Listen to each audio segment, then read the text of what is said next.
그 인도에서 방문하셨던 그 스알야수 병제님이 인사할 때마다 프레이즈 더 로드, 주님을 찬양합시다. 그런데 할렐루야, 주님을 찬양합시다. 오늘은 성막에 관한 말씀 세 번째로 우선 출애굽기 25장을 펴겠습니다.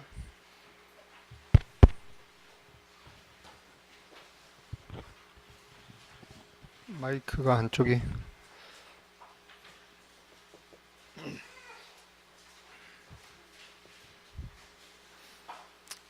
피셨으면은 출애굽기 25장 1절부터 9절까지 다 같은 목소리로 읽겠습니다. 출애굽기 25장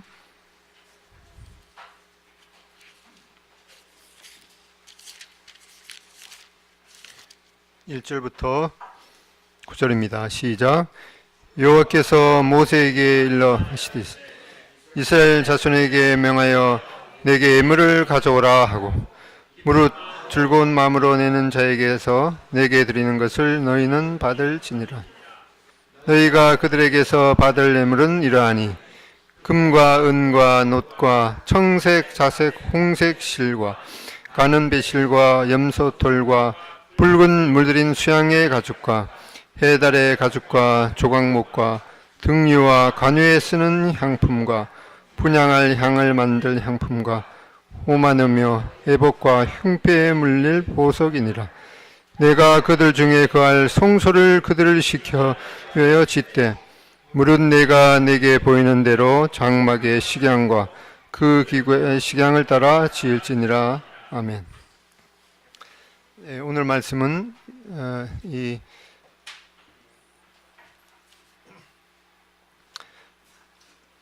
25장 8절에 있는 대로 내가 하나님께서 그들 중에 거할 송소를 그들을 시켜 나를 위하여 짓되 무릇 내가 너에게 보이는 대로 장막의 식양과 그 기구의 식양을 따라 지을지니라. 이렇게 하나님께서 모세에게 하나님께서 백성들과 함께 거할 그 성소를 사람들을 시켜서 만들라고 말씀하시고 또 그 만들 때 하나님께서 모세에게 보여주시는 그 모양 그대로 만들라고 이렇게 말씀하셨습니다.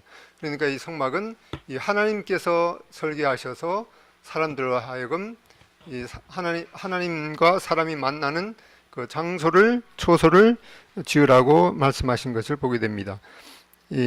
오늘 성막에 대한 그 말씀 세 번째 시간인데, 그러면 이 전체적인 그 대략이 어떠한가에 대해서 살펴보는 시간을 갖겠습니다.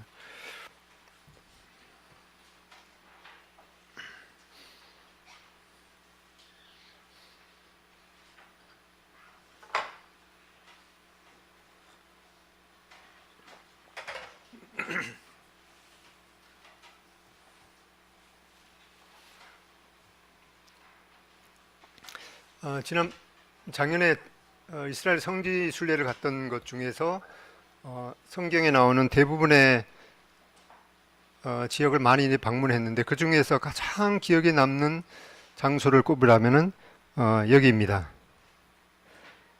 뭐 볼 거 없죠. 광야, 사막. 여기가 바로 하나님께서 모세를 비롯해서 이스라엘 백성들로 하여금 그 하나님의 사람으로 합당하게 만드는 그런 하나님의 훈련 학교인 것을 보게 됩니다. 여기 보면은 강당도 없는 것 같고, 그리고 운동장은 바로 이렇게 이 사막입니다. 먹을 것도 하나님께서 만나를 내려주시지 않으면은 먹지 못하는 그러한 또 장소입니다. 물도 하나님께서 내려주시지 않으면은 목말라 죽게 되는 그런 장소인데, 그럼에도 불구하고 이 광야에는 모든 것이 구비되어 있는, 하나님의 사람으로 만들어지기 위해서 모든 것이 구비되어 있는 하나님의 이 최상의 훈련 학교인 것을 보게 됩니다. 여기가 어디지? 요르단에 있는 아마 에돔 광야인 것 같은데, 그 바람이 조금만 이렇게 불었다고 하면은 그냥 이 모래, 빨간 모래가 날려서 눈을 뜰 수 없는 그런 지경인데 아마 여기를 이 모세가 지나갔을 수도 있겠다라고 하는 그런 그 생각이 많았습니다. 그리고 이 성막에 대한 말씀을 제가 처음 교회에서 언제 배웠던가 이렇게 기억을 해보니까 1900 제가 고등학교를 졸업하고 그 다음 해였으니까 막 1978년도 교회 그 노량진 교회에서 당시에 이 제임스 형제님이 말씀하시고 지금은 이제 카나다에 가 계신 강선호 형제님이라는 분이 통역을 했던 그 말씀이 기억이 납니다. 보통 그때는 이제 주일날 아침에 예배드리기 전에 이제 뭐 주일 학교 있고 또 예배드리고 말씀 시간이 있습니다. 그리고 예찬을 하고 나서 정심 예찬을 하고 나서 집회가 또 있어요. 그러면 이제 한 3시쯤 끝나겠죠. 그리고 저녁 집회가 주일날 저녁 집회가 또 있어요. 그때 뭐 자가용 있는 분이라야 교회에서 뭐 한두 가정 있을까 말까 하니까 그냥 버스 타고 집에 갔다가 저녁 드시고 또 모이는 거예요. 그리고 또 수요 집회도 있고 금요 기도 집회도 있고 그런데 아마 수요 집회에서 그 이 성막에 대한 말씀을 들은 걸로 기억이 나는데 꽤 한 여러 시간 최소한 한 20시간 정도는 들었던 것 같아요. 그러면서 그때 기억나는 말씀이 처음에 갔는데 Behold the Lamb of God, 보라 세상 죄를 지고 가는 하나님의 어린 양이로다 하는 그때는 교회 나가서 뭐 이 배경을 잘 알지도 못했는데 이 성막을 말씀하시면서 보라 세상 죄를 지고 가는 하나님의 어린 양이로다 라고 하는 그 말씀이 아주 기억이 났습니다. 제가 버스를 타고 가다가 어떤 형제를 만나서 이 제임스 형제님 집에 이제 갔었는데 그때 뭐 빨갛게 이렇게 있는데 뭐라나 이렇게 그때 이제 딸기잼이죠. 근데 그 딸기잼을 제가 고등학교 졸업하고 처음 먹어봤는데 상당히 맛있더라고요. 근데 그게 우리 청년들이 보면 이제 웃는데 아무튼 그 제임스 형제님이 그렇게 말씀하셨던 것을 기억이 나는데 그때 그 교회도를 통해서 이렇게 성막에 관한 말씀을 해주셨습니다. 그래서 그때는 이제 노트에다가 잘 이제 기록하고 그랬는데 그걸 뭐 이제 군대 가기 전이었으니까 그 노트도 이제 잃어버리고 이제 그렇게 했습니다. 아무튼 이분은 이제 1962년 당시 50세로 이제 결혼한 지 3년 정도 있다가 자매님을 이제 상처하시고 홀로 몸으로 한국에 선교하러 오셨습니다. 그러다가 이제 1988년 1월 15일 그 장암이 걸리셔서 재발하셔서 소천을 하셨습니다. 그리고 여기 사진을 이렇게 봤는데 이번에 이제 제임스 선교사님이시고 여기 이번에 제가 아는 사진이 있나 보니까 이분을 알겠더라고요. 누군 것 같습니까? 예, 한 40년 전 사진인데도 송천혜님 자매님, 박은영 자매님이 100% 맞는 것 같더라고요.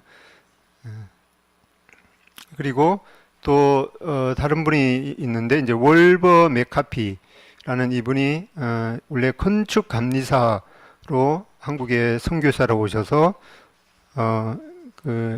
이제 자매님이 간호사이십니다. 그리고 우리가 지난번에 남사중학교 가서 축구를 하고 그랬는데 남사중학교 홈피에 보면은 좀 뒤에 가 보면 홈피에 보면은 이 남사중학교를 세우신 분이 바로 이 월버 맥카피 이 선교사이십니다. 그리고 오산 기독병원 지금은 아마 무슨 서울병원인가 그렇게 바뀌었는데 그리고 이분이 이제 그 건축 감리사이셔서 이 사우동 수양관을 본인이 뭐 여러분 더라고 해서 지으셨는데 아마 김상원 형제님도 그때 그 짓는데 아마 일조를 하신 것 같습니다. 그리고 91세에 주님의 품으로 갔습니다. 그리고 이렇게 이 올버 맥카피 선교사님은 한국에 오셔서 선교하시면서 주로 학교, 병원, 그다음에 사우동 수양관을 세워서 거기에서 성경을 이제 가르치시고, 그리고 제임스 선교사님은 이 한국에 오셔서 한국 사람들하고 똑같이 뭐 그 형편이 넉넉지 않으니까 식빵하고 소금을 찍어서 드시고, 그리고 혼자 이렇게 지내시다가 보니까 많은 사람들하고 이제 그 소통할 그런 교제할 그런 이 기회가 있었는데, 두 분이 이 주님을 섬기는 스타일이 조금은 이제 다른 거예요.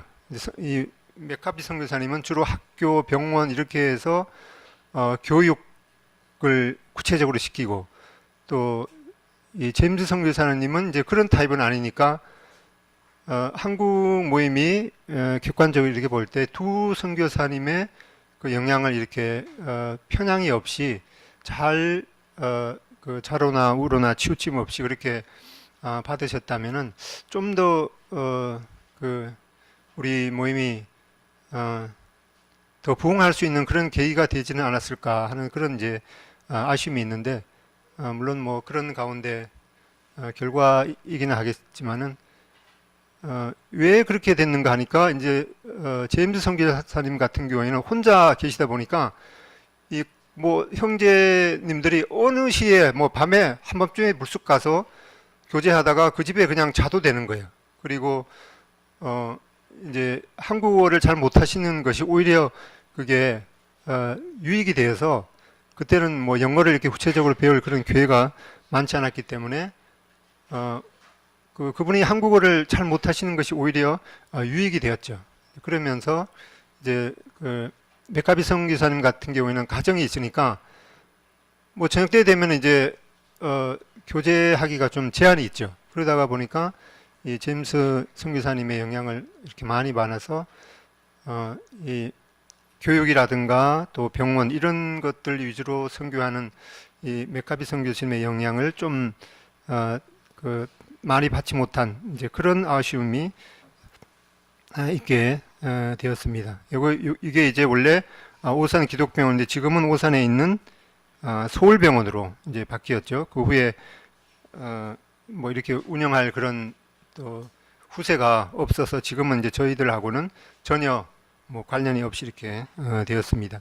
그리고 여기가 이제 사우동에 있는 평택에 있는 사우동 그때 수양관인데, 여기에서 1년에 몇 차례 이렇게 천국에 있는 성도님들이 모여서 숙식을 하면서, 또 이제 음식을 어떻게 하냐, 이때 이제 자매님들이 아마 나무 불을 떼서 그 식사를 하셨을 거라고 생각이 됩니다.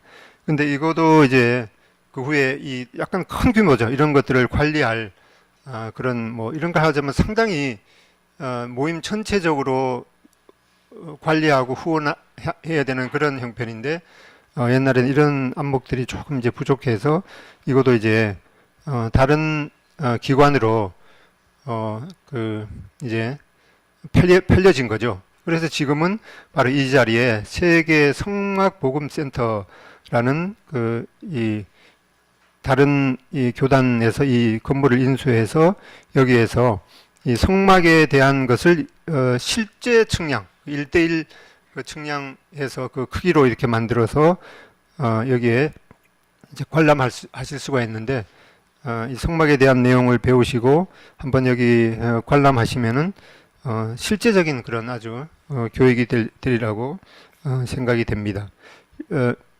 여기 남사중학교 홈피를 보면은 여기 초대 이사장 맥카피 선교사 취임 이렇게 있는 것을 보게 됩니다. 또 한 가지는 바로 지난번에 말씀드렸듯이 이 맥킨토시 모세 오경 강해라는 이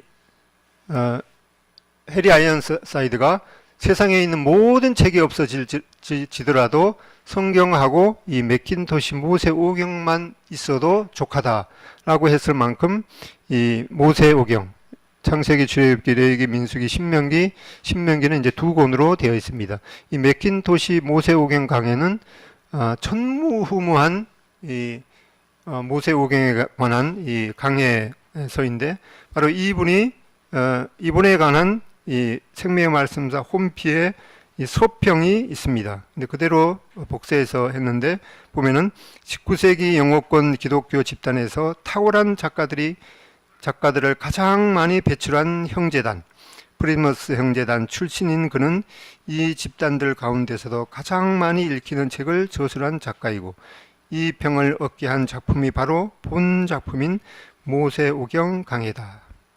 그래서 이 지금도 어디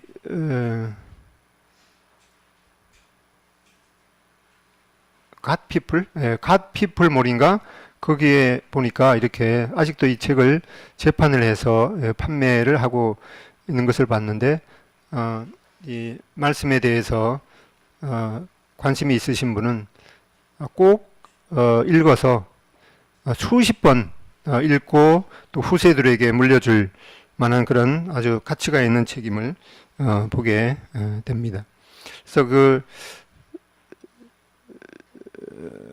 제가 1978년도에 이 성막에 관한 말씀을 처음 이렇게 들으면서 그때 메모했던 것을 지금 이렇게 보관하고 있었으면 얼마나 좋았을까라고 하는 그런 생각이 들었습니다. 그리고 한 몇 년 지나서는 이 말씀을 듣는 것을 그냥 이렇게 적어둘 뿐만 아니라 이것을 잘 보관해야겠다라는 그런 생각이 들어서 어떻게 그것을 잘 보관할 수 있을까 그런 그 생각이 들었는데 제가 그 말씀을 듣고 정리하는 그 노하우를 알려드리면은 보통 이렇게 노트에 적어서 쭉 해서 그냥 보관하면은 나중에 그 말씀을 갖다가 어디에 언제 했고 또 무슨 내용이 어디에 있는지 그 기억하기는 뭐 한 1, 2년 지나면 이제 까마득하게 잃어버리죠. 그래서 어떻게 하는가 하니까 이 파일을 처음에는 성경 권수대로 60몇 개를 준비를 합니다. 그러면 이제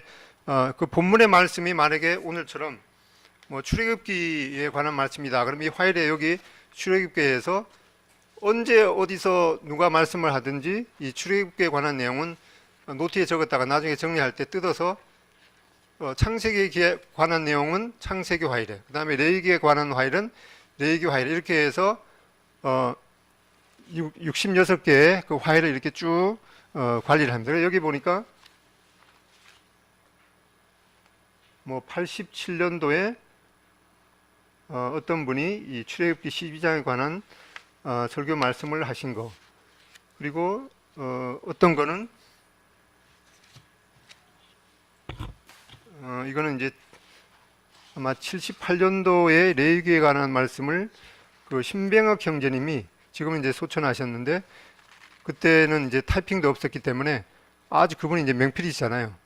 그 명필로 이렇게 메모한 그런 자료들이 있습니다. 그래서 혹시 궁금하시면 이따가 어떻게 했는지 이렇게 보시고, 이 컴퓨터가 없던 시절에는 이렇게 관리를 하고 그 다음에 컴퓨터가 사용하기 시작된 그 후에는 어떻게 관리했는가 하니까 이제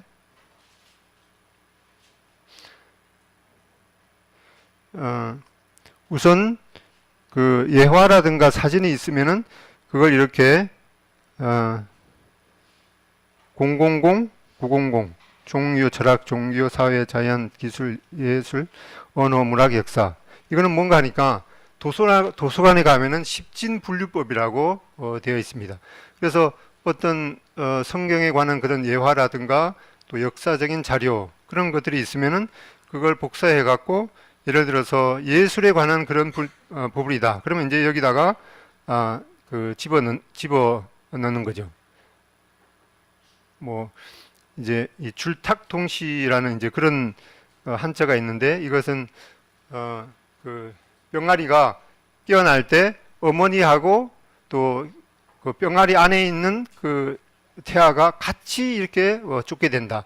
그런 예화가 있으면 여기다가 이렇게 집어 넣습니다. 이렇게 하고 그 다음에 성경에 관한 거는 이 성경의 주석 이런 것들은 이제 그 인터넷 텍스트로 된 주석입니다. 뭐 이런 것들은 이제 그렇게 관리하고 그 다음에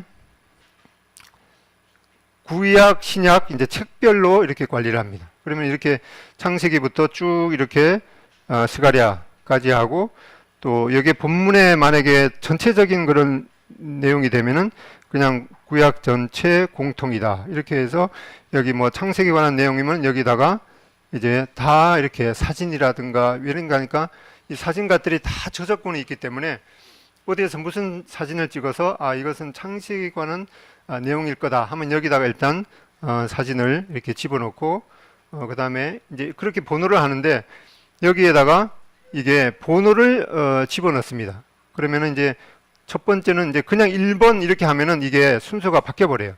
그래서 이걸 01번이라고 이렇게 적어야지 99번째 가도 이게 바뀌지가 않습니다. 네, 이렇게 하고 그다음에 신약은 또 이제 신약대로 이렇게 쭉 하고 그다음에 요거는 이제 뭐 주제별로 이렇게 나오는 거죠. 주제별로 나오는 거. 뭐 이렇게 하고 그다음에 예를 들어서 이 사진에 관한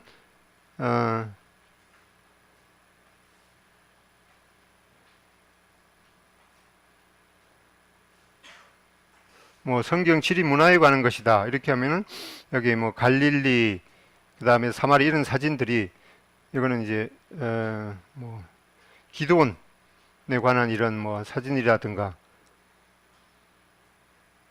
기브온 뭐 이런 사진들을 여기에 이제 그 주제별로 이렇게 하게 됩니다. 그리고 이제 예를 들어 사복음서에 관한 사진이다 이렇게 하면은 이제 마태복음, 마가, 누가, 요한 이 요한복음에 관한 사진이면은 요한복음의 1장부터 21장까지 그러니까 지난번에 봤던 이런 요한복음 21장에 관한 그런 사진이면은 여기다가 이제 다 이렇게 집어넣습니다. 그래서 언제 그 관련 그 말씀을 하면서 보여드릴 만한 그런 사진이 있으면 여기서 이제 끄집어내서 이렇게 쓰게 됩니다.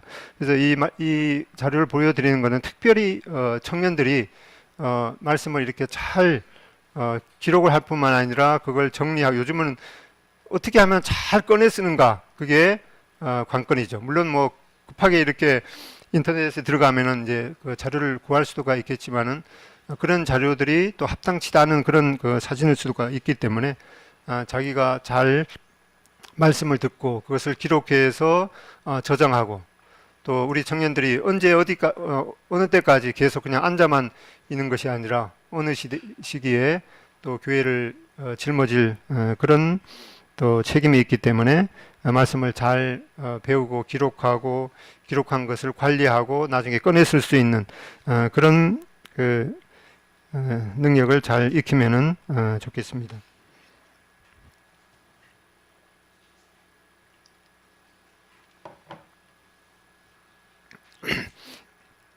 이 성막에 대한 것을 몇 번 말씀드렸는데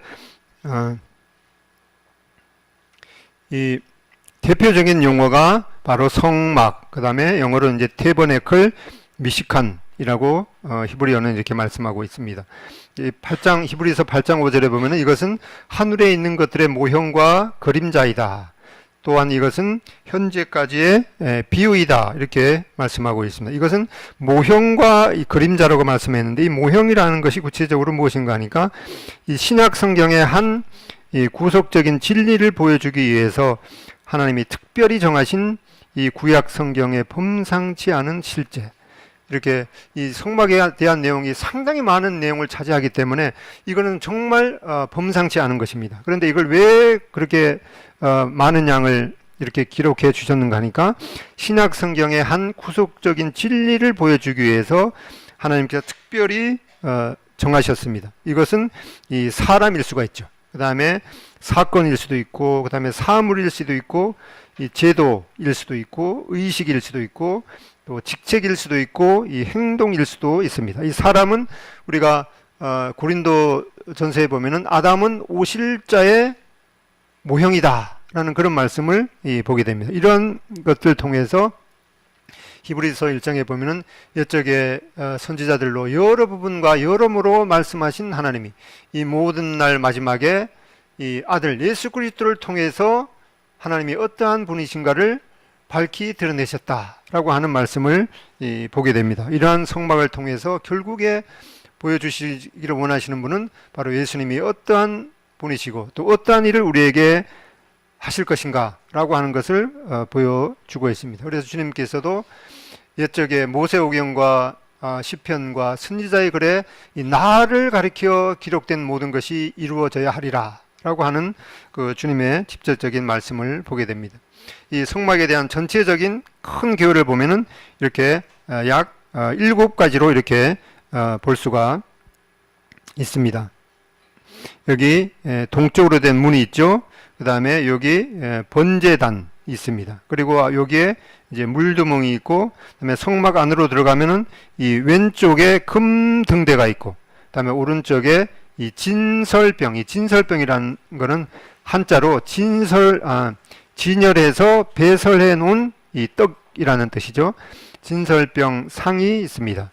그리고 여기 지성소로 들어가기 전에 여기 보면은 이제 금으로 만든 분향단이 있습니다.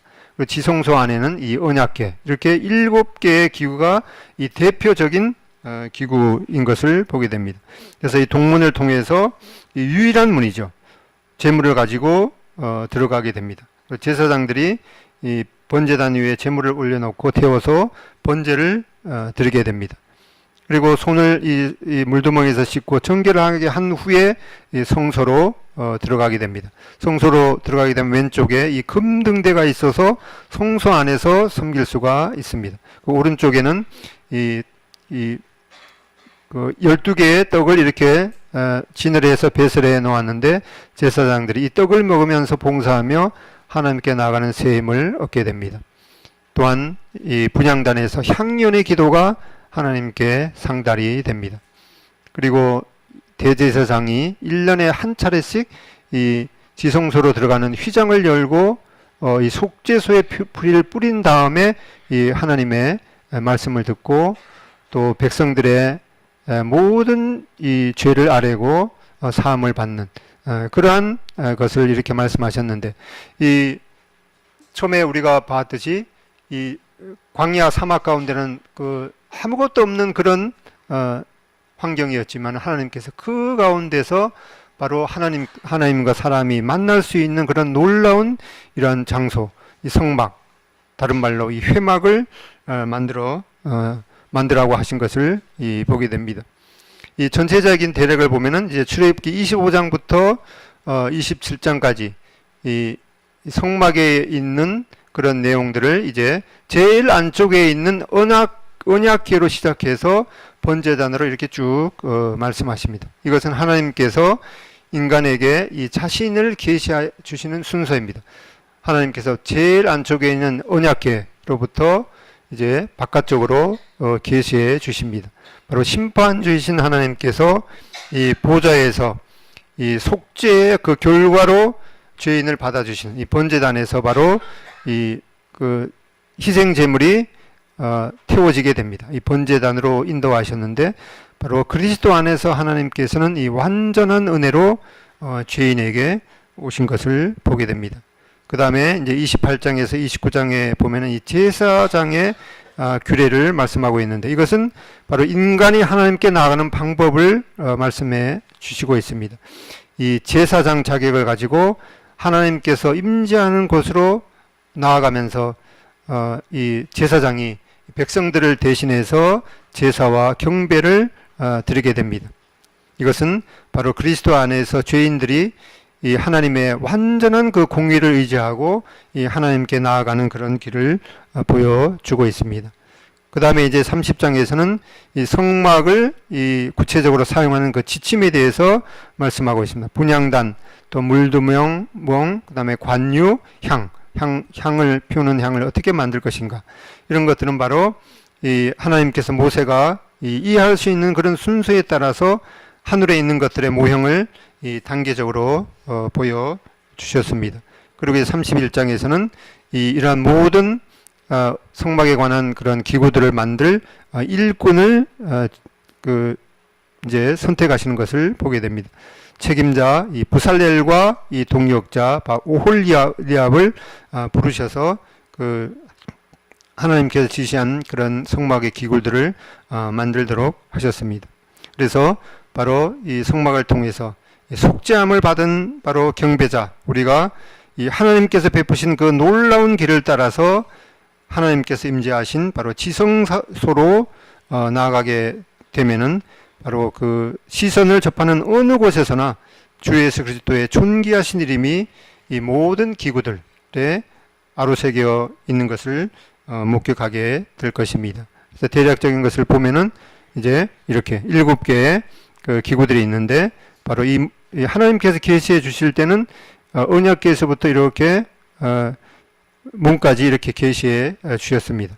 근데 우리가 이제 이런 하나님께서 계시해 주신 내용을 이해하는 접근 단계는 바로 이 문에서부터 이렇게 하나님의 임재가 있는 언약궤까지 이르게 되는데, 이 문을 통해서 이 구원의 문이신 예수 그리스도, 그다음에 번제단을 통해서 죄를 대속하신 예수 그리스도의 모습, 물두멍을 통해서 진리의 말씀으로 정결케 하시는 예수 그리스도의 모습, 이 금등대를 통해서 이 세상에 비치신 예수 그리스도의 모습, 이 떡상을 통해서 이 생명의 떡이신 예수 그리스도의 모습, 금향단을 통해서 중보자 되신 예수 그리스도의 모습, 언약궤를 통해서 하나님의 영광의 임재가 있는 예수 그리스도의 모습, 바로 이러한 모습인데, 바로 여기에 이제 언약궤에서 번제단으로 가는 길은 은혜의 발자취로 찍혀 있으며, 번제단에서 언약궤로 가는 길은 공의가 연합된 구속의 피로 뿌려져 있다. 이 CHM 아까 봤던 CH 맥킨토시의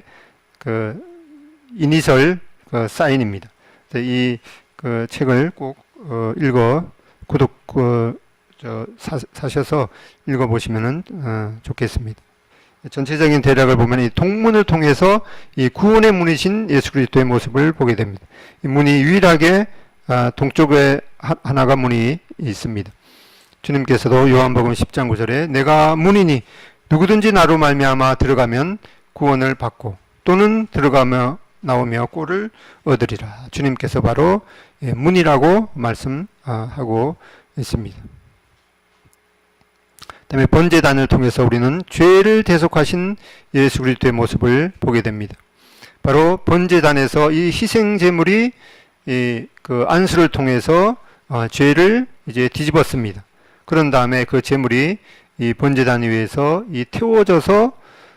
태워지게 되는데, 하나님께서 그 제물을 받으심으로 우리가 하나님과 이 화목하게 되는 그런 그림자를 보여주시고, 바로 주님께서 우리의 이 화목 제물이 되신 것을 말씀하고 있는 것을 보게 됩니다. 마가복음 10장 45절에 인자의 온 것은 섬김을 받으려 함이 아니라 도리어 섬기려 하고 자기 목숨을 많은 사람의 대속물로 주려 함이니라고 말씀하고 있습니다.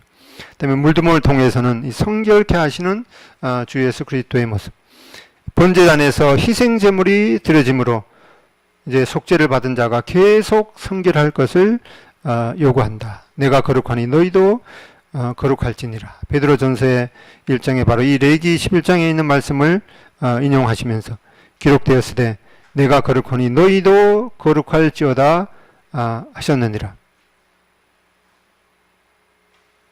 이게 19장 레기 19장에 있는 말씀 같은데 19장에 있는 말씀 같으면 11장이 아니라, 네. 그다음에 요한일서 1장 7절에도 그가 빛 가운데 계신 것 같이 우리도 빛 가운데 행하면 우리가 서로 사귐이 있고 그 아들 예수의 피가 우리를 모든 죄에서 깨끗하게 하실 것이요 만일 우리가 우리 죄를 자백하면 그는 미쁘시고 의로우사 우리 죄를 사하시며 우리를 모든 불의에서 깨끗하게 하실 것이요.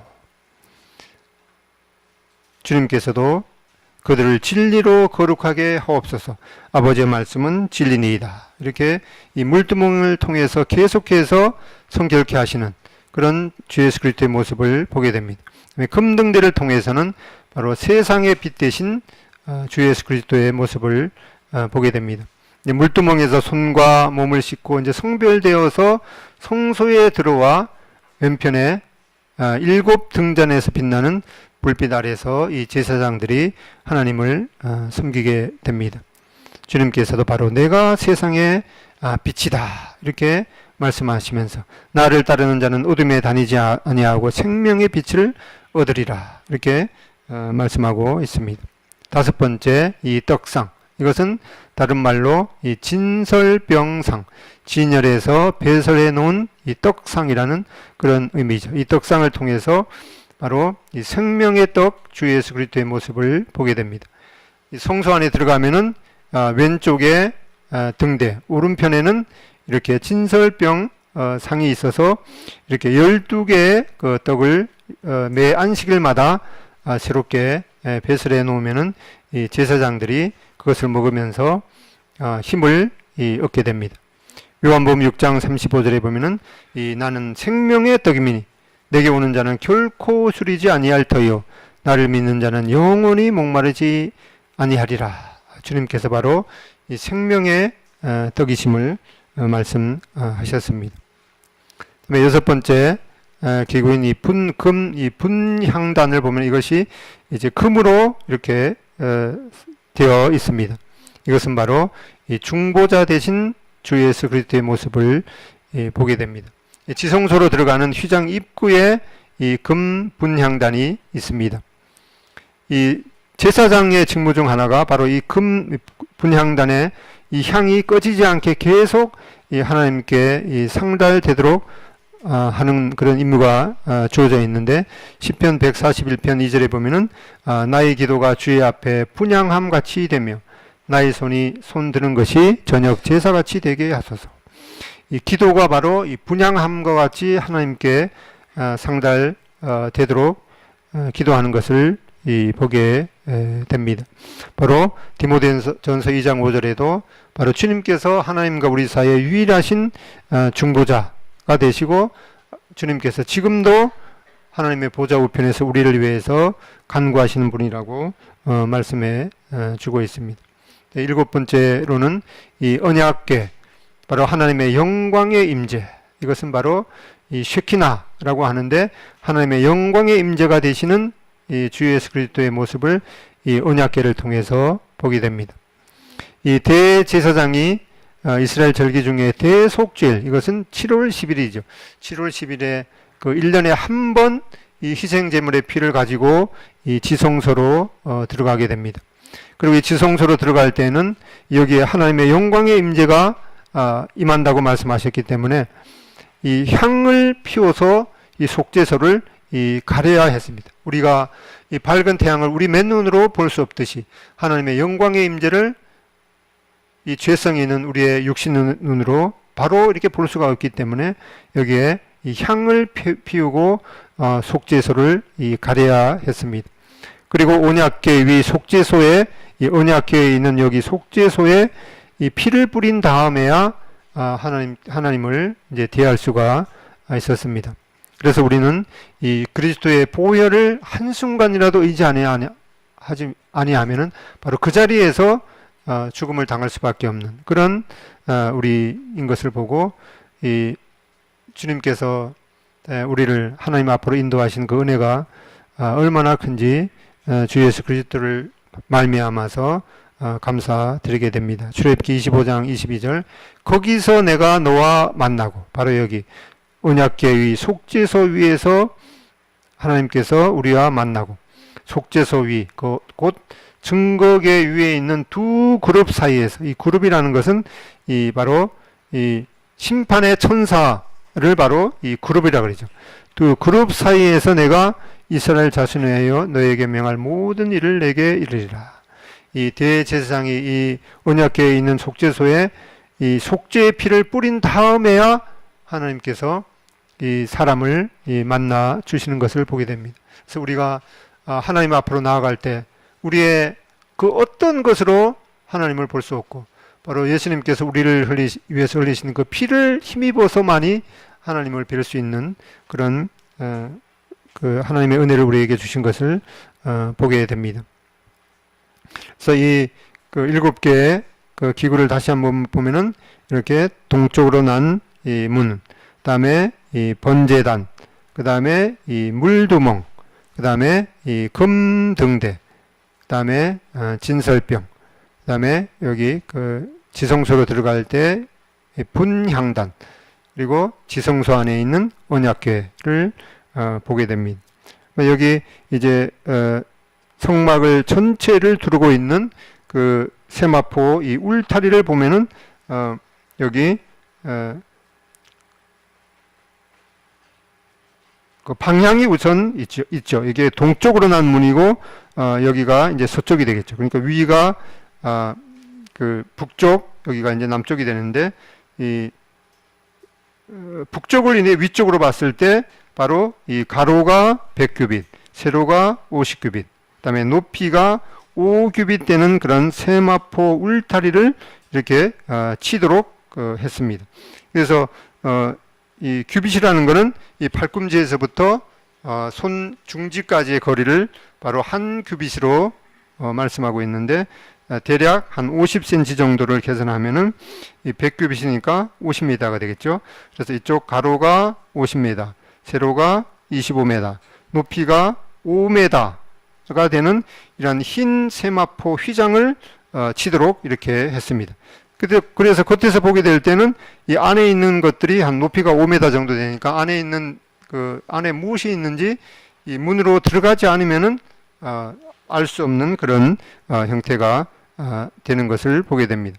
그래서 이 출애굽기에 보면은 아주 세밀하게 이렇게 북쪽으로 기둥이 20개, 남쪽으로 기둥이 20개, 그 다음에 서쪽으로 기둥이 10개, 그 다음에 동쪽으로 기둥이 10개, 이렇게 해서 기둥이 합계 60개의 기둥을 이렇게 만들도록, 이 성경에 이렇게 구체적으로 이렇게 세밀하게 말씀하신 것은 그만큼 이러한 모든 것들이 중요하기 때문에, 또한 이러한 성막이 바로 하늘에 있는 것들의 모형이기 때문에 이 세밀하게 이렇게 모세에게 말씀하시고 하나님께서 모세에게 보여주신 그대로 만들도록 그렇게 했습니다. 그래서 이러한 그 재료들을 보면은 대표적인 것이 바로 이 금을 사용하라고 말씀하시는데, 금은 바로 이 하나님의 위엄의 상징인 것을 보게 됩니다. 성경 욥기 37장 22절에 보면은 북방에서는 금빛이 나오나니 하나님께는 두려운 위엄이 있느니라. 그리고 예시록 1장에 보면은 주님께서 이 가슴에 금띠를 띠고 있다. 금은 이렇게 변하지 않는 그런 이 하나님의 이 위엄을 나타내는 것을 보게 됩니다. 다음에 은을 사용하는 것이 재료들이 많이 나오는데, 은은 바로 이 속죄의 대가를 의미합니다. 이 은은 20세 이상 남자들이 하나님께 바치는 이 세금을 낼 때 바로 이 생명의 속전으로 이 그 반세겔을 내도록 이렇게 했는 것을 보게 되는데, 이러한 말씀들을 통해서 은은 바로 이 속죄의 대가인 것을 보게 됩니다. 그 다음에 구리 또는 이제 이 놋, 이것은 바로 심판의 상징인 것을 보게 됩니다. 바로 이 놋은 바로 예수님의 십자가의 희생을 말씀하는 것을 보게 되는데, 이 민수기 21장에 하나님께서 백성들이 그 원망하게 될 때 모세로 하여금 이 놋뱀, 구리뱀을 만들어서 장대 위에 달아 뱀에게 물린 자마다 그 놋뱀을 쳐다본즉 모두 살더라, 이런 말씀을 보게 되는데, 바로 이 놋은 이 심판의 상징인 것을 보게 됩니다. 다음에 이 세마포는 이 하나님의 의의 상징이기도 하죠. 계시록 19장 8절에 보면은 그에게 빛나고 깨끗한 세마포 옷을 입도록 허락하셨으니 이 세마포 옷은 성도들의 옳은 행실이로다 하더라. 이 세마포는 바로 이 아마에서 이렇게 그 실을 뽑아서 이 여인들이 마음이 슬기로운 모든 여인은 이 손수 실을 뺐다. 이 아마에서 이 실을 빼서 특별히 이 여인들이 이 하나님의 집을 만드는데 아주 귀중한 그런 역할을 했던 것을 보게 됩니다. 그래서 이제 이 세마포 울타리의 역할은 바로 이것은 아무나 그냥 들어올 수 없는 이러한 이 제한의 의미를 지닙니다. 또한 이것은 이 세마포 휘장을 둘러쳤기 때문에 그것은 이 성별됨의 상징이기도 합니다. 또 세마포 휘장을 이렇게 쳤다는 것은 그것이 바로 그 지역이 하나님의 이 소유인 것을 나타내기도 합니다. 그 다음에 네 번째로 이것은 바로 하나님의 소유이기 때문에 하나님의 보호가 있는 것임을 나타내고 있습니다. 또한 하나님의 소유와 보호와 뿐만 아니라 이 하나님의 공급이 이 하나님이 치신 그 울타리의 구역 안에 있는 것을 보여주고 있습니다. 그래서 외부에서 보게 될 때는 이렇게 높이가 한 2m, 5m 정도 되니까 10규빗, 5m 정도 되니까 안에서는 뭐 5m 되는 키가 5m 되는 사람이 뭐 거의 없죠. 그렇기 때문에 이 안쪽에 뭐가 있는지 알 수가 없습니다. 그냥 그 안에 있는 이 성소의 높이는 이 10m 정도 이렇게 되기 때문에 이 2배 정도 되죠. 그렇기 때문에 겉으로 볼 때는 이렇게 성소와 지성소를 덮은 이 해달의 가죽으로 덮은 그냥 우중충한 그러한 이 휘장으로 이렇게 덮었기 때문에 별로 뭐 매력을 느끼지 못하는 그런 면들을 보게 됩니다. 그래서 이 세마포 휘장의 높이가 5규빗, 2.5m죠. 그 다음에 이 성소의 높이는 바로 10규빗이기 때문에 여기가 아까 잘못 말씀드렸네. 울타리의 높이가 5규빗이니까 5m가 아니라 2.5m죠. 그리고 이 성소의 높이는 10규빗이기 때문에 5m가 되죠. 이 바깥 울타리가 2.5m 정도 되니까 2.5m 되는 그런 사람이 별로 없겠죠. 그래서 바깥에서 이렇게 볼 수가 없고 바로 이 휘장을 이 검은색의 해달의 가죽으로 이렇게 덮었기 때문에 그다지 매력을 느끼지 못합니다. 그래서 바로 겉으로 이 성막을 보기에는 이 흰 세마포로 상징되는 이 거룩함 앞에 만물보다 거짓된 마음을 가진 이 자신의 모습을 보게 됩니다. 이 하나님의 집을 보게 될 때 이것은 이 세마포 흰 휘장을 이렇게 보기 때문에 우리는 이 성막을 볼 때 참 나는 이 만물보다 거짓되고 부패한 그런 자이구나 라고 하는 것을 이 성막에서 볼 수 있어야 합니다. 그래서 로마서에 있는 말씀처럼 모든 사람이 죄를 범하였음에 하나님의 영광에 이르지 못하더니 라는 말씀을 보게 됩니다. 그래서 가까이 가보면 이렇게 세마포 그 휘장 위에 이렇게 가름대를 이렇게 하게 하고 여기에다가 은으로 이 기둥의 머리를 싸게 이렇게 했습니다. 이 성소와 지성소의 높이는 10규빗, 그러니까 5m 정도 되는 그런 것임을 보게 됩니다. 이렇게 기둥에다가 나무 기둥에다가 이제 이 은으로 된 이 머리 싸개를 이렇게 하고 이 가름대를 이렇게 하게 하고 또 이 줄로 이렇게 해서 이 말뚝을 쳐서 이 기둥이 이렇게 그 사막 가운데 설 수 있게끔 이렇게 했던 것을 보게 됩니다. 이 기둥은 바로 이 성도들을 개개인을 의미하기도 합니다. 갈라디아서 2장 9절에 보면은 이 기둥같이 여기는 야고보와 게바와 요한도 내게 주신 은혜를 알미로. 또 계시록 3장 12절에 보면은 이기는 자는 내 하나님의 성전의 기둥이 되게 하리니 이렇게 말씀하고 있습니다. 바로 이 거룩하게 불러낸 무리는 바로 우리 성도들은 이렇게 기둥과 같이 그 어떤 빈부귀천 이 학력이 중요한 것이 아니라 바로 예수님의 십자가의 희생을 통해서 이 머리는 바로 이렇게 은으로 된 이 싸개를 다 이렇게 입고 있습니다. 그리고 이렇게 사막에 설 수 있는 것은 바로 여기 고리에 이 줄이 이어져서 사막에 말뚝에 이렇게 박혀 있는 것처럼 하나님의 은혜로 이렇게 서 있는 것을 보게 됩니다. 그리고 이 마가복음 7장 24절 여기 한번 24절부터 30절까지 한번 읽어보겠습니다. 시작.